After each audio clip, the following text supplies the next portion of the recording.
Welcome to the Big Book Roundtable of the RICO 12 family of recovery resources. Grateful to have you here today. I'm sitting here around this table with Nikki M and David G, and we're just buzzing on God juice today. And we are striving to be hope dealers as we have hope dealt to us.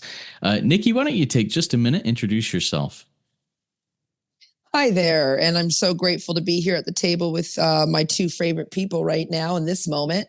And I'm Nikki M, and I'm a grateful member, and my book tells me I'm a spearhead of this intelligent agent that I am because I represent God, and I demonstrate these principles in all my affairs, not perfectly. So grateful to learn some stuff today.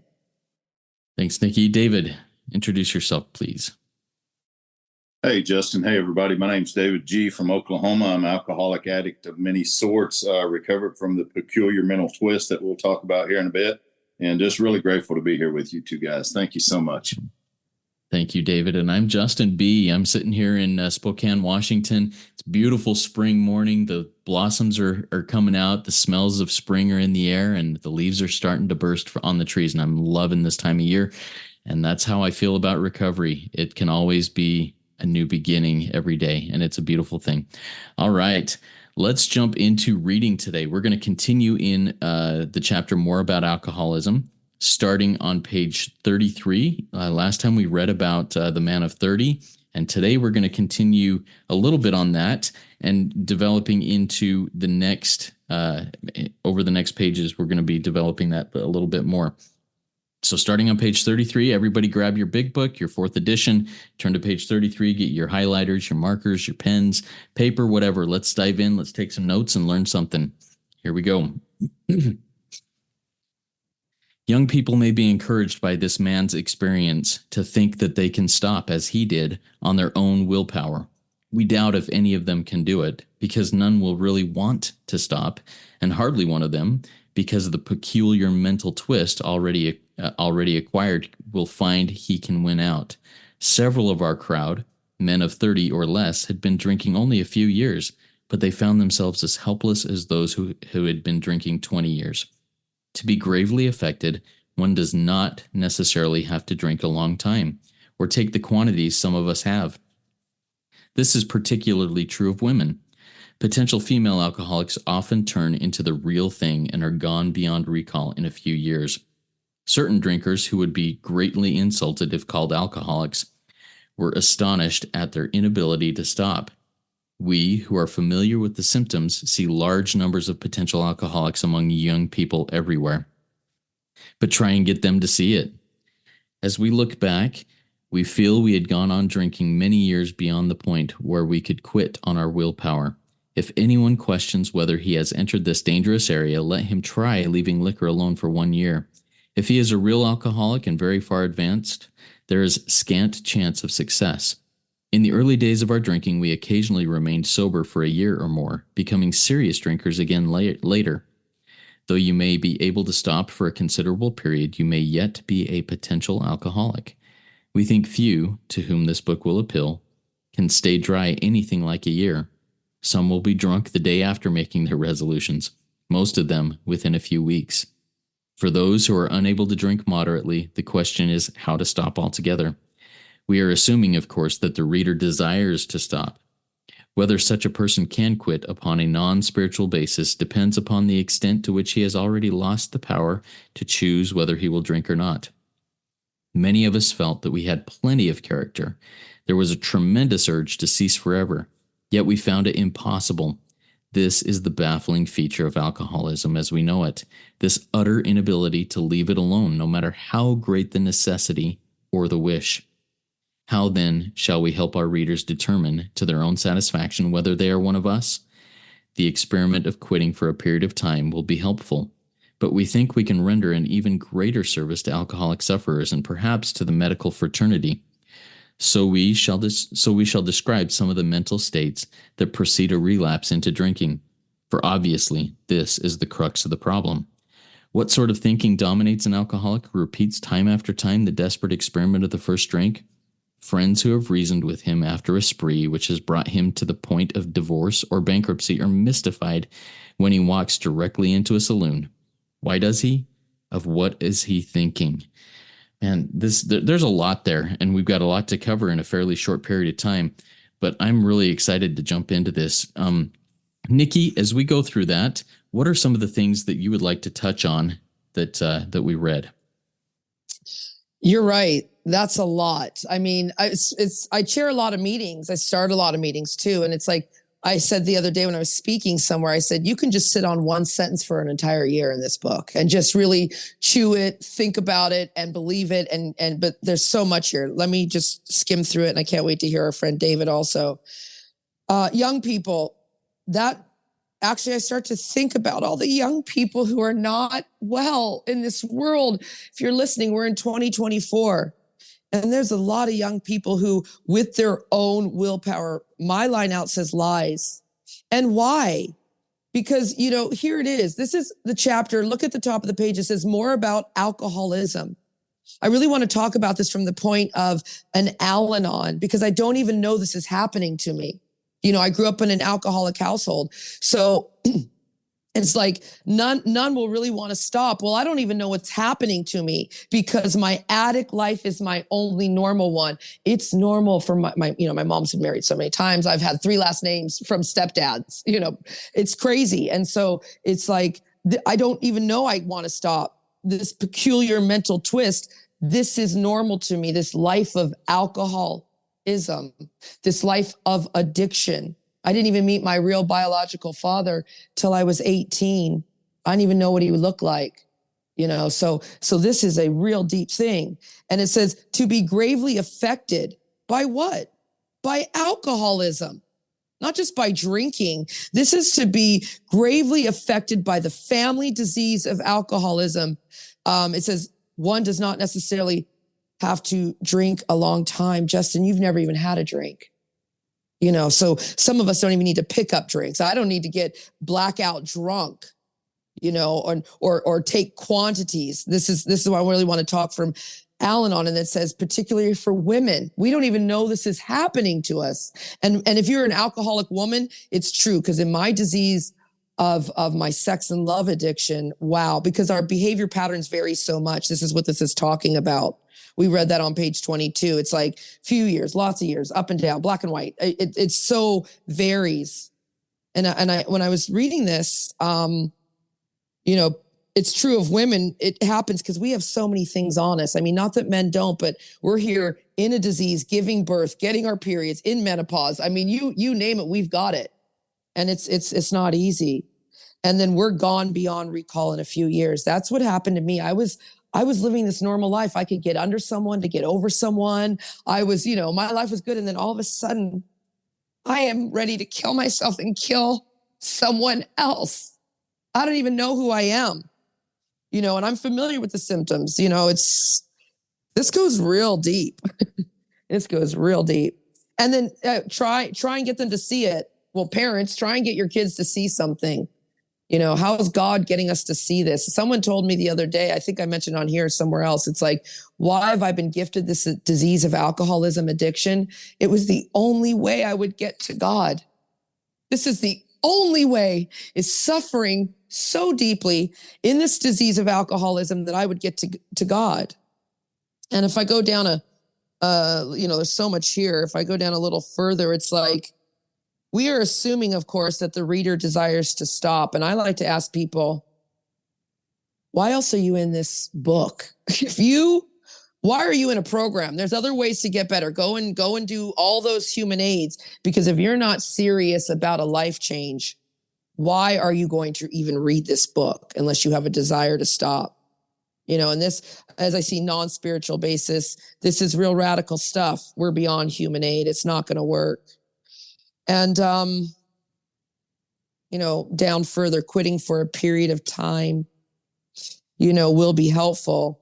But I tell a lot of women, you can separate yourself from, especially I sponsor a lot of men and women who are addicted to their person. I don't care if it's, it's not their partner usually. It's someone else.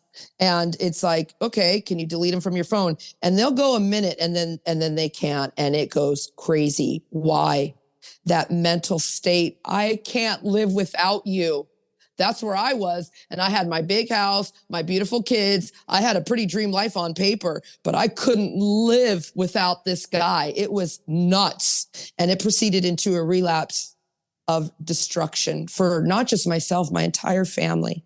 And my workers, because I like to sleep with my coworkers. So I am a tornado everywhere. And why does she, what am I thinking? Everyone was asking, what are you thinking, Nikki? And now as I look back, it was like, over that guy? Really? And I got Mr. Luxembourg now. God really provides here. I love you guys. Thank you. Thanks, Nikki, for sharing that. Great experiences. I got a question for you that I'll get to here in a minute. But first, I want to hear what David has to say about our reading and what insights he brings into this. Yeah, thank you so much, Justin and Nikki. I love you so much. Thank you, sis, for your awesome shares all the time. And as long as I'm ever going to be invited back here, you guys are always going to hear me say that drinking is not the problem. Sex, love, any of that. Hell, it's not the problem. If that's the problem, just don't do it. There shouldn't be a problem, right? But this chapter is very, very clear about what the problem is. Look at some of the words that Justin read today. Young people are encouraged by this man's experience to think, peculiar mental twist, gravely affected, going beyond recall, symptoms, beyond the point, resolution, tremendous urge, baffling feature, crux of the problem, mystified. Look at that last sentence on 35 of what is he thinking? As I go through this work with guys, one of the things that I always do is really early on, we start pulling out all the places where it says thoughts, where it says notions, where it says reasoning, anything connected to any of this, because really that's what we're suffering from here. We just are. And that's what we have to recover from, and it's just so powerful whenever I read this stuff. These, of course, are giving us examples. One of the things there on 33 that you read, right after the peculiar mental twist already acquired, look at those, what is that? 6 words right after that. We'll find he, keyword, he can win out. That's not really talking about me. That's talking about something within my thinking. Now, the insanity of that is I've been led to believe that's by it, but that's not the truth. That is the self. And so as we move through the book, we're going to continue to find out more and more and more about this, but that's a powerful statement. Hardly one of them will be able to really stop because of he drinks too much, he eats too much, he loves too much. No, because of the peculiar mental twist already acquired, we'll find he can win out. See, that's not me. And we'll see more of that as we move into how it works in step 3. But this is just so powerful. It's absolutely telling us what the problem is here over and over and over. Tremendous urge to cease forever. I don't know how many times that I had that. I would come home, I would swear to God with my hand on the Holy Bible, this is no lie. I promise you, I will not do this again, and mean it with all my heart. I just meant it. Well, I think page 43, and we're not there yet, gives me the reason why. Because it says at certain times, it doesn't say all the time. At certain times, in other words, I'm going to have a tremendous urge to cease forever. And it's absolutely, things are going well, things are looking good. And then all of a sudden a thought comes and it pulls me away. And it might not even be about sex, alcohol, love, any of that, but it may be a resentment. It may be a fear. It may be some pride. Yeah, I know this, you don't, shut up. That's one of my big deals is pride. And I've really had to take a look at that over the last couple of years. So I just can't say it enough. Alcoholism is not alcohol. We don't recover from alcohol here. We don't recover from sex. We recover from the ism. And some say that's I, self, and me, and I sponsor me. But when I see the word ism, for me, that's made up of concepts, beliefs, ideas, prejudice, emotions, feelings, concepts, all this stuff. And those are the things that our book is very clear that we have to recover from. If you read the spiritual experience in the back of the book, it tells us very clearly that that's what we're dealing with here. So I just want to flip to that for just a second back there in the back of the book on page 568, the spiritual experience, because obviously I'm going to have one of these. That's what this chapter has very much, or the last chapter very much told me. And if you look at that, it says the terms. And if you look up the word terms, that's a word used to describe a concept. There it is. And God, all that stuff, we'll look at that exercise on page 47 when we get to it. But if you look up the word personality, it just means a combination of characteristic of qualities. And that's what forms one's character. And then if you look up the word upheavals, that's a violent change. Erroneous, it's wrong, it's incorrect. Revolutionary, that's a complete change. Over and over and over and over and over. I got to change my thinking. I have to change my thinking by the Spirit in order to recover here. And if I don't, I'm going to be like the man of 30. I will die. I will die. There's no doubt about it.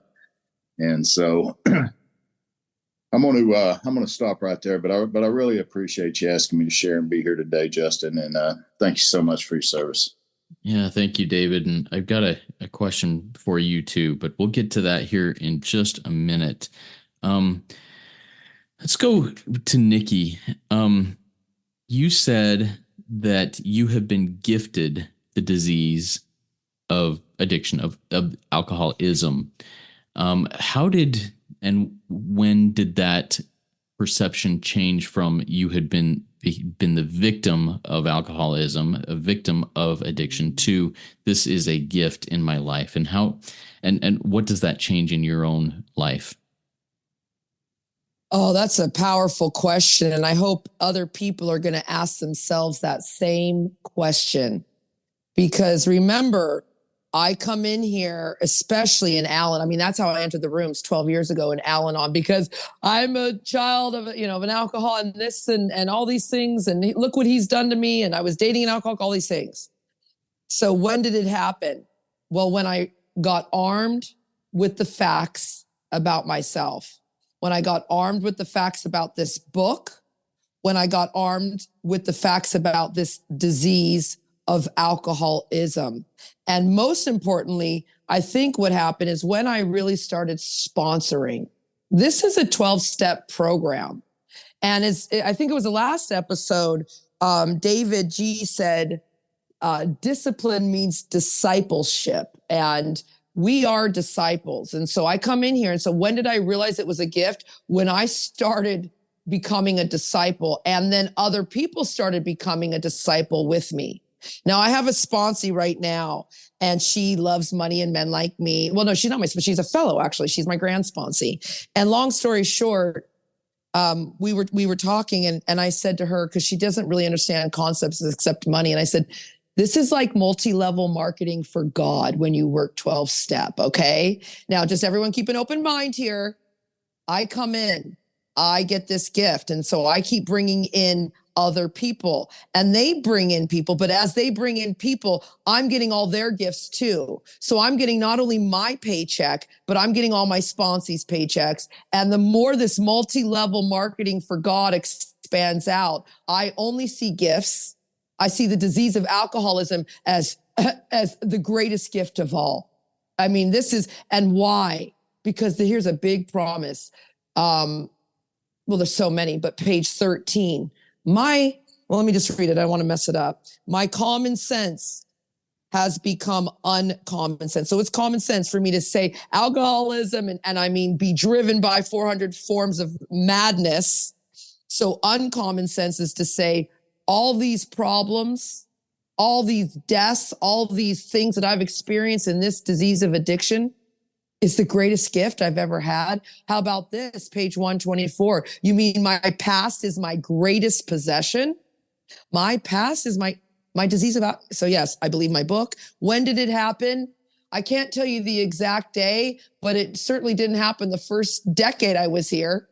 I think it happened in the darkness of COVID when I was stripped of everything. But my big book and you people, that's when I really lit on fire. God, I love euphoric recall. Seems like I've always been here. Good. Thank you so much, Nikki. Love that. All right. David, I want to dig in a little bit more into this peculiar mental twist and how it trips us up with you. You talked about, you took us back to the spiritual experience and these monumental changes that have to occur in order to find healing and recovery. But that mental peculiar mental twist is always there to try and trip it up. Talk to us, give me a little bit more clarity on how that looks in the recovery process. Well, I believe that suffering from that is something that I was so unaware of for so long that I just really didn't even know that's what was happening to me. Because I'd been in recovery for a long time, you guys, whenever this transformation happened to me the way it did this last time. And so the peculiar mental twist is really connected to my reasoning, to my thinking, to my assumptions. The book calls it a perverse streak. It's something that is very sneaky. It's very devious. And I think where I really started zoning into some of what it meant was on page 58. And any of us that have really been to any type of meetings in person or any of this, they always read this before any meeting. And so, but it says, rarely have we seen a person fail who has thoroughly followed our path. Those that do not recover, and if we don't recover here, there's only one other option. We die, like the man of 30. And so it's going to give me two classes of people, those that cannot or those that will not completely give themselves to this simple program, usually men and women who are constitutionally incapable of being honest with themselves. And I think that's what it is. So to recover from that, first, I need to see what it is. I need to know what it is. And as I go through this process of the book, that really began opening up to me. I guess one of the experiences of that in my life was whenever I'd found sobriety after 25 years. One of the things is I absolutely promised that I wouldn't work with women. That was one of the promises that I made to my wife. And as time went along, the idea creeped in that it would be okay for me to do that no matter what. I just didn't need to tell her about it, because it would hurt her feelings. But you see, that is one of the examples of how the peculiar mental twist slipped in and convinced me that I was doing the right thing, that I would be able to help so many people. And it did. Absolutely, it did. But anytime that I go into anything with a secret, then, and I can sit around and cry all day. Well, I made this decision, I made that decision, and that's what led to this. But what went on before that? And it was that peculiar mental twist that I can do this and it'll be okay. It'll be different this time. Things won't happen to me like they did before. So I'm still the victim of that peculiar mental twist. And until I recover from that, I'm always going to suffer from that. So today, I've set boundaries not only on the outside of me, but boundaries on the inside of me. And I do not cross them for any reason. So I don't know if that answers the question, but that's as close as I can get to it. So thank you. Whether it answers the question or not, there's a lot of good stuff there. And I think it does answer the question, by the way. All right, we're going to go to takeaways here. And I'm going to start off with a takeaway from a personal experience I had just yesterday. We read in this that, some of us, and Nikki alluded to this, I don't have to drink a long time or take large quantities in order to be an alcoholic. And Nikki said, hey, Justin, you've never even had a drink. And I was feeling the imposter yesterday. I was invited to speak on a podcast and share my experience, strength, and hope. And every single guest this person has ever had is a very low bottom alcoholic drug addict. And here I am coming in, being asked to do this, and I was feeling like an imposter. But as I let that imposter syndrome go and gave it to my higher power and said, just let me speak, because I'm as hopeless, I'm as powerless, I'm as unmanaged. My experiences took me to places of unmanageability that can be helpful to others. High bottom, low bottom. I'm just grateful to have the gift of addiction in my life. It is a gift, just like what Nikki talked about. All right, let's talk about takeaways. Nikki, what's a takeaway for you?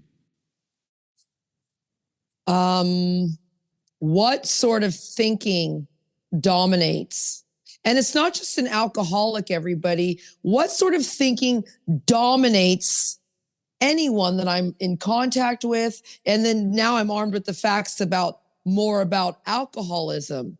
So a lot of the time I can just look at someone and say, wow, any life run on self-will can hardly be a success. Their thinking is dominated by something other than a power greater than themselves. And so, yeah, I just have to look at people and hey, this program not only provides me with everything I need, but it makes me smarter.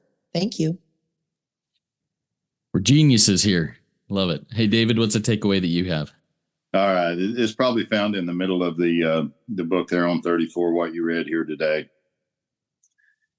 We're assuming, of course, that the reader desires to stop. Whether such a person can quit on a non-spiritual basis depends upon the extent to which he has already lost the power to choose whether he will drink, eat, lust, whatever, or not. Many of us felt we had plenty of character, felt being the key word. Those feelings deceive us. They take us out of, I can feel I have plenty of character all day long. Come hang out with me inside of my head, and you'll probably see prior to about 6 or 8 months ago that was not the truth, So whether I feel I have that or not, I need to watch these feelings. I need to pay attention to this thinking. I need to practice step 10 on a daily basis and check that in with somebody every single day and not miss on that. I have guys say, hey, I had these thoughts, but I thought I'd just do it in my nightly review. And I'm like, that's not the deal.